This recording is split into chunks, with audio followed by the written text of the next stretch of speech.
প্রযুক্তি বিশ্বের অন্যতম আলোচিত নাম আলিবাবা। সম্প্রতি তারা বাজারে এনেছে তাদের নতুন এআই চ্যাটবট কুয়েন 2.5। এই নতুন সংস্করণটি বাজারে আসতেই প্রযুক্তি বিশ্লেষকরা অবাক হয়েছেন। দাবি করা হচ্ছে এটি গতি, প্রকৃতি এবং পারফরম্যান্সের দিক থেকে ডিপসিক V3 সহ অন্যান্য বড় প্রযুক্তি প্রতিষ্ঠানগুলোর চ্যাটবটকে ছাড়িয়ে গেছে।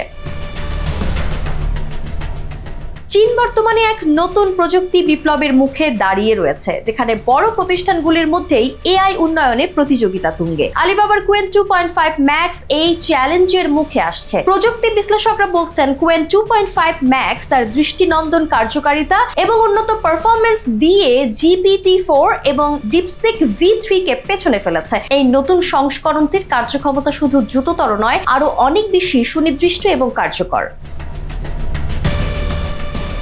একদিকে যেমন ডিপসিকের কৌশল সস্তা এবং সাশ্রয়ী, অন্যদিকে আলিবাবা তার উন্নত প্রযুক্তি এবং ক্লাউড সেবার মাধ্যমে বাজারে শীর্ষস্থানে আসার চেষ্টা করছে। এই দুই প্রতিষ্ঠানই বিশ্বমানের কৃত্রিম বুদ্ধিমত্তা তৈরি করতে আগ্রহী, কিন্তু আলিবাবার বড় প্রতিষ্ঠান হিসেবে খরচ বেশি হলে তার প্রযুক্তি এবং গবেষণার ক্ষমতা অবিশ্বাস্য।